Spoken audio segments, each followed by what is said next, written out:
नमस्कार, मैं हूं संजय शर्मा। आप देख रहे हैं 4 PM न्यूज नेटवर्क। पिछले रविवार को कनाडा के ब्रैम्पटन शहर में एक हिंदू मंदिर पर हमला हुआ। हमलावरों के हाथ में खालिस्तान का झंडा और डंडे थे। मंदिर में मौजूद लोगों पर अचानक डंडे बरसाए गए। आपको जानकर हैरानी होगी कि कनाडा में ये इस तरह की पहली घटना नहीं है, लेकिन इसके विरोध में अगले दिन जब हजारों लोग सड़कों पर उतरे, ऐसा पहले कभी नहीं हुआ था।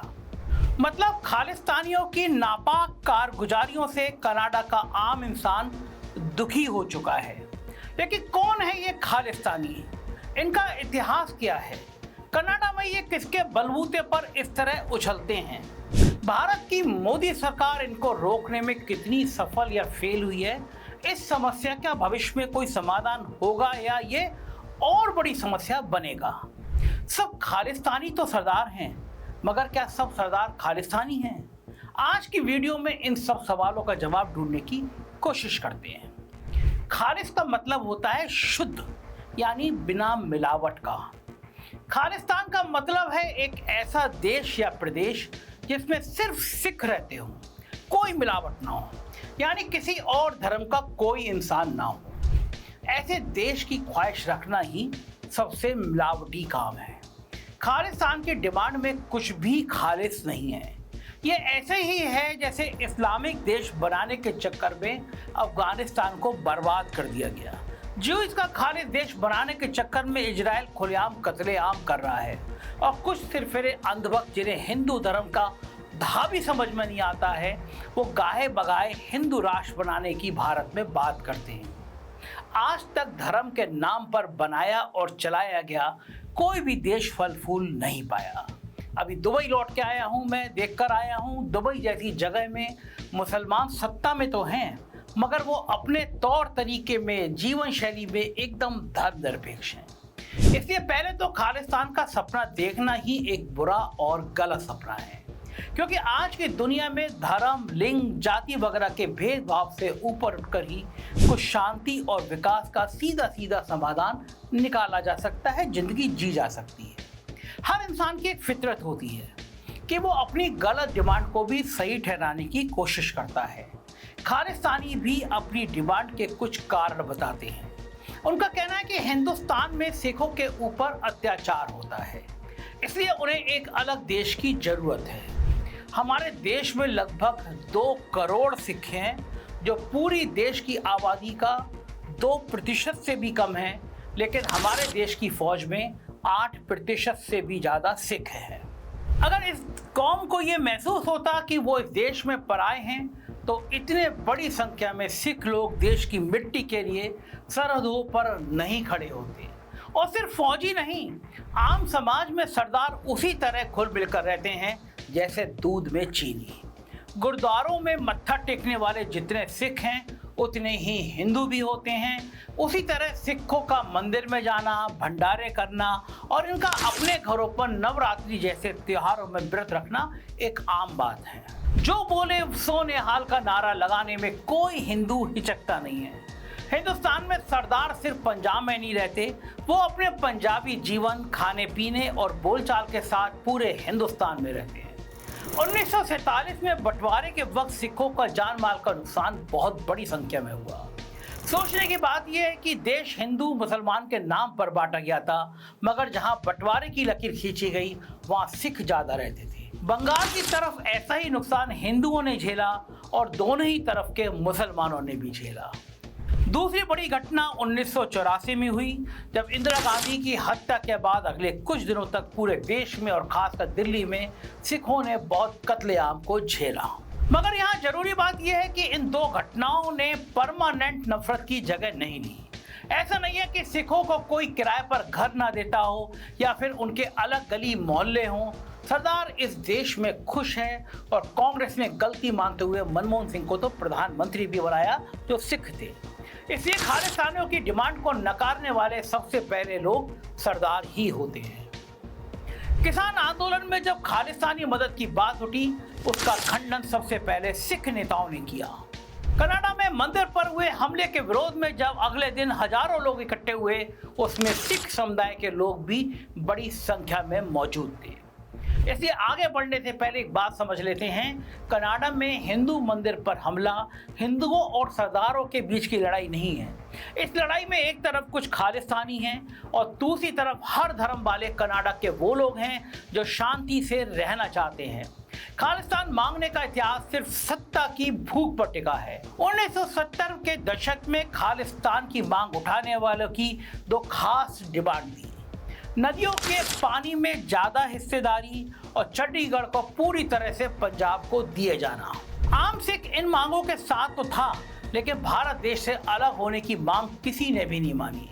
1980 के दशक में भिंडर वाले नाम का आतंकी खालिस्तान का झंडा लिए अलग थलग घूमता था, लेकिन 1984 में जब उसने स्वर्ण मंदिर यानी गोल्डन टेम्पल पर कब्जा किया और इसे मारने के लिए इंदिरा गांधी ने फौज को गोल्डन टेम्पल में घुसने की इजाजत दी, तो आम सिखों की भावना को भी सरकार के खिलाफ बना दिया। उनका दिल दुखा। अगले 10 साल मिलिटेंसी का लंबा दौर चला, आतंक का लंबा दौर चला, मगर खालिस्तान के नाम पर हथियार उठाने वाले लोगों की तादाद में खालिस्तानी कोई ज्यादा बढ़ोतरी नहीं कर पाए। जब खालिस्तानियों की दाल भारत में नहीं गली, तो ये एजेंडा उन्होंने दूसरे देशों से पूरा करने की कोशिश की। 20वीं सदी में इंग्लैंड और 21वीं सदी में कनाडा वो दो देश हैं जिसमें सिखों ने बहुत पलायन किया, एक अच्छे भविष्य की तलाश में गए। 1954 में देवेंद्र सिंह परमार नाम के आदमी ने लंदन में खालिस्तान की मांग की शुरुआत करना चाही। इसकी बुलाई हुई मीटिंग में 20 से भी कम लोग आए, केवल एक ने समर्थन किया, बाकी लोगों ने इसे पागल बताया। 1970 में पंजाब चुनाव हारने वाला नेता जगजीत सिंह चौहान लंदन में जाकर खालिस्तान का झूठा राग अलापने लगा, लेकिन कोई साथ नहीं आया। तब से आज तक लंदन में खालिस्तानी मौजूद हैं, लेकिन वहां की राजनीति में खालिस्तान को आम आदमी का मुद्दा वो नहीं बना पाए। इसलिए में न्यूज में रहने वाले कभी कोई 100-200 लोग रैली निकालते हैं, तिरंगे की बेइज्जती करने की कोशिश करते हैं। कुछ महीने पहले लंदन की इंडियन एम्बेसी से इन्होंने तिरंगा उतार भी दिया था। 24 घंटे के भीतर तिरंगा अपनी जगह पर वापस पहुंच गया, लेकिन खबरों में बने रहने की ये अश्लील कोशिश खालिस्तानियों को बहुत दूर तक नहीं ले जा पाई। जिस तरह आज़ादी से पहले हिंदू सभा, मुस्लिम लीग, अकाली दल जैसी पार्टियां बनी थी जिनका आज़ादी की लड़ाई से कुछ लेना देना नहीं था, इन सब पार्टियों में वो संपन्न लोग थे जो धर्म के नाम पर सत्ता हथियाना चाहते थे। उसी तरह खालिस्तान की आवाज़ लंदन और कनाडा में बैठकर कुछ ऐसे ही सरदार लगा रहे हैं जिन्होंने इतना पैसा कमा लिया है कि वो अपने खाने कमाने की चिंता उनको नहीं है और अब सिख धर्म और खालिस्तान का नाम लेकर सत्ता की रोटी खाना चाहते हैं। लंदन में तो इनकी दाल नहीं गली, लेकिन कनाडा में हाल थोड़े चिंताजनक हैं। इसका कारण है कनाडा की मौजूदा सरकार और खासकर वहां के प्रधानमंत्री जस्टिन ट्रूडो का पक्षपाती व्यवहार। सबसे ताजा खबर की सबसे पहले बात करते हैं। जस्टिन ट्रूडो ने कल अपनी संसद में खड़े होकर मंदिर पर हमले की निंदा की, लेकिन एक बार भी खालिस्तान शब्द का नाम नहीं लिया। सुनिए इन्होंने क्या कहा। Allow me instead to take a moment to condemn unequivocally the violence we've seen in South Asian communities across the country over the past few nights. Let me be very, very clear. The individuals who are inciting violence and division and hatred in no way represent either the Sikh community or the Hindu community in Canada. At a time of Diwali and Bandi Chor Divas, we're seeing communities come together to celebrate their diversity and their strength. We will continue to stand for the unity of Canadians. ये कह रहे हैं कि Canada में सब लोगों को अपना धर्म मानने की इजाजत है। दिवाली सब लोगों ने मिलकर बनाई है और जिन इंडिविजुअल यानी कुछ व्यक्तियों ने जो हिंसा की वो ना तो हिंदू धर्म की अगुवाई करने वाले लोग हैं और ना ही सिख धर्म की। आप जरा गौर से देखिए, ये बयान अपने आप में ही बरगलाने वाला है। पहली बात तो मंदिर पर हमला करने वाले हिंदू धर्म का अगुवाई करने वाले कैसे हो सकते हैं। दूसरी बात यह कि हमला करने वाले कुछ लोग नहीं थे जिन्होंने खामखा या आपसी रंजिश में लोगों को पीटना शुरू कर दिया। मंदिर में उस वक्त काउंसलर कैंप चल रहा था। ऐसा आमतौर पर कनाडा में होता है, जहां मंदिर या गुरुद्वारों में इंडियन एम्बेसी के अधिकारी कनाडा में रहने वाले बुजुर्ग भारतीयों का हाल चाल पूछते हैं। कोई दिक्कत होती है तो उसे ठीक करने की कोशिश होती है। ये साफ है कि हमलावर इस मीटिंग के बारे में जानते थे। दूसरी बात यह कि हमलावर एक ग्रुप के तौर पर आए थे, अपने ग्रुप के झंडे को साथ लाए थे जिस पर खालिस्तान लिखा था, तो इससे हमलावर ग्रुप की पहचान साफ है। लेकिन जस्टिन ट्रूडो खालिस्तानियों के ऊपर जिम्मेदारी नहीं डाल रहे हैं, उन्हें कुछ इंडिविजुअल कह रहे हैं। और इस तरह की घटिया हरकत का ये पहला केस नहीं है। पिछले कुछ महीनों में ऐसी कई घटनाएं हो चुकी हैं। विंडसर शहर में मंदिर की दीवार पर भारत विरोधी नारे लिखे गए। मिसिसागुआ में भी मंदिर को निशाना बनाया गया। सतीश कुमार सरे शहर में लक्ष्मी नारायण मंदिर के अध्यक्ष हैं। पिछले साल दिसंबर में उनके बेटे के घर के बाहर गोलियां चलाई गई। लेकिन जस्टिन ट्रूडो जानबूझकर अनजान बन रहे हैं, खालिस्तान शब्द का नाम लेने से बच रहे हैं। खालिस्तानियों को आतंकवादी घोषित करना तो बहुत दूर की बात है, वहीं दूसरी तरफ इनके बचाव के लिए ट्रूडो भारत से रिश्ते खराब करने को भी तैयार है। जून 2023 में खालिस्तानी आतंकवादी निज्जर को कुछ अज्ञात लोगों ने गोली मार दी थी, उनकी मौत हो गई। जस्टिन ट्रूडो ने बिना किसी सबूत के बयान दे डाला कि इसमें भारत सरकार का हाथ है, और तो और हमारे 6 डिप्लोमेट को एक्सपेल कर दिया और एक को पर्सन ऑफ इंटरेस्ट बना दिया, मतलब उन्हें शक के दायरे में डाल दिया गया और देश छोड़कर जाने को कहा गया। बदले में भारत ने भी उनके 6 डिप्लोमेट्स को दिल्ली से रुखसत कर दिया। कनाडा फिर सीधे तौर पर गृह मंत्री अमित शाह के खिलाफ बयान देने लगा। इन्होंने फिर कहा कि खालिस्तानियों को मरवाने का काम अमित शाह कर रहे हैं। लेकिन इन सब दावों की हवा निकली हुई है, क्योंकि आज तक ट्रूडो या कनाडा सरकार किसी भी तरह का सबूत नहीं दे पाई है। ट्रूडो ने खुद माना है कि कनाडा के पास कोई सबूत नहीं है। वहीं फ्रीडम ऑफ एक्सप्रेशन के नाम पर एक दूसरे खालिस्तानी आतंकवादी गुरपंत सिंह पन्नू को भी शय दे रही है। पन्नू कभी बयान देता है कि सब हिंदुओं को कनाडा छोड़कर जाना पड़ेगा, कभी भारत को बांटने की बात करता है।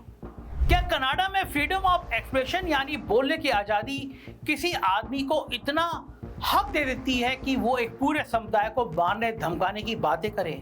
क्या पन्नू कनाडा की क्रिश्चियन लॉबी को भाग जाने की बात कहेगा? या अगर कनाडा को बांटने की बात कहेगा तो क्या ट्रूडो यही कहेंगे कि उनके देश में कोई कुछ भी बोल सकता है? जी नहीं।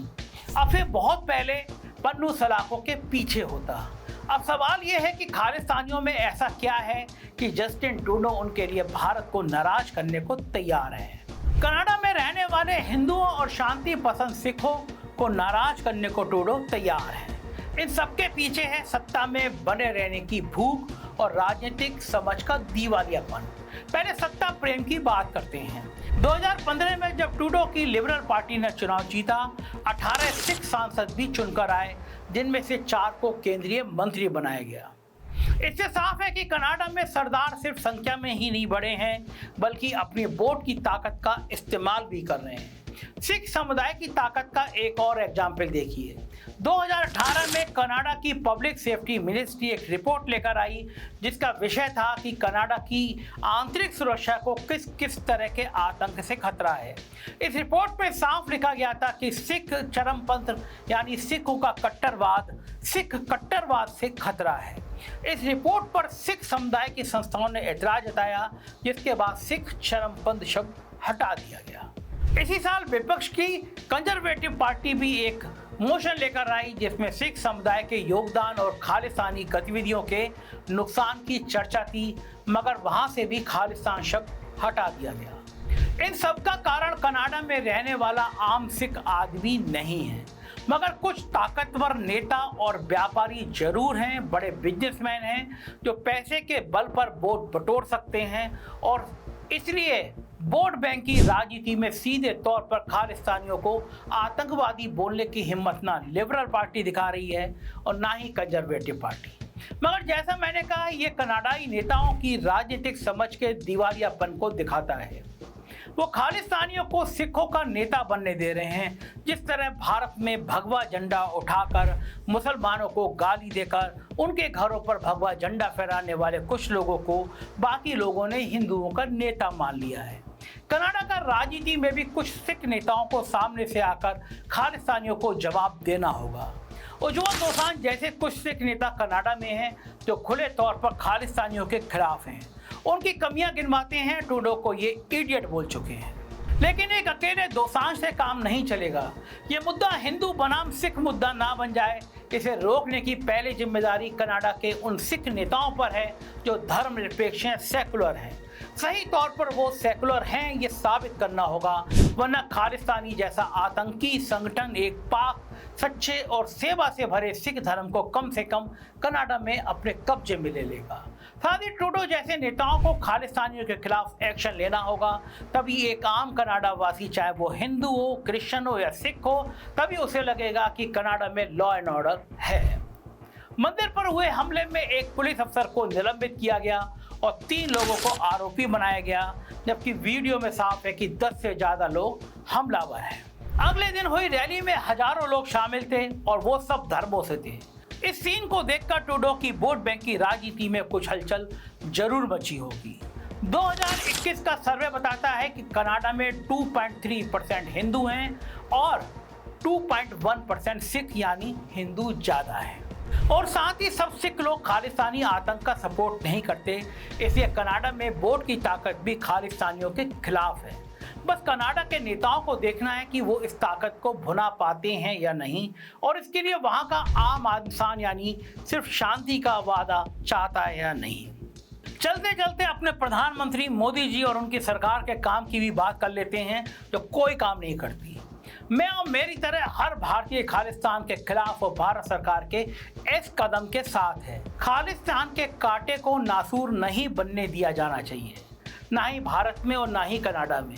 लेकिन इस मुहिम में सर्वघोषित विश्व गुरु मोदी जी हर बार की तरह, हर चीज की तरह कुछ नहीं कर पा रहे हैं, सिर्फ निंदा कर देते हैं, बयानवीर बन जाते हैं। मोदी सरकार के सारे एक्शन अब तक रिएक्शनरी है, यानी कनाडा के एक्शन पर रिएक्शन। पहले विदेश सचिव रहे और अब कई सालों से हमारे विदेश मंत्री जयशंकर जी कनाडा सरकार के गलत कामों की निंदा करते हैं नजर आते हैं। आज सरकार के कई सारे मंत्री सिर्फ निंदा मंत्री हैं, कोई भी बात हो निंदा कर देते हैं। लेकिन खालिस्तान बनाम भारत के मुद्दे पर अंतर्राष्ट्रीय मंचों पर भारत के पक्ष में एक मजबूत राय बनाने में अभी तक वो नाकाम रहे हैं। चश्मा अच्छा लगाते हैं, पाकिस्तान में जाकर और अच्छा चश्मा लगाते हैं। और कुछ नहीं तो मोदी जी, जिन्हें भाषण देना इतना अच्छा लगता है, वो संयुक्त राष्ट्र की जनरल असेंबली के मंच पर और कनाडा की धरती पर जाकर भी खालिस्तानी की पोल खोल सकते हैं, मगर 56 इंच का सीना सिकुड़ जाता है ऐसे मामलों में। 2025 में यानी कुछ महीनों बाद कनाडा में चुनाव है। यह देखना दिलचस्प होगा कि भारत देश और कनाडा में रहने वाले भारतीय मूल के लोग इस चुनाव को अमन और शांति के लिए भुना पाते हैं या नहीं। एक एक खालिस्तानी की हर एक खालिस्तानी को झुका पाते हैं या नहीं। तब तक के लिए आप मेरे साथ इसी तरह सही सवाल पूछते रहिए और कहते रहिए, ये जिद है सच की। कैसा लगा वीडियो अपनी राय से अवगत कराइएगा। चैनल को सब्सक्राइब और ज्वाइन जरूर कीजिएगा। शुक्रिया।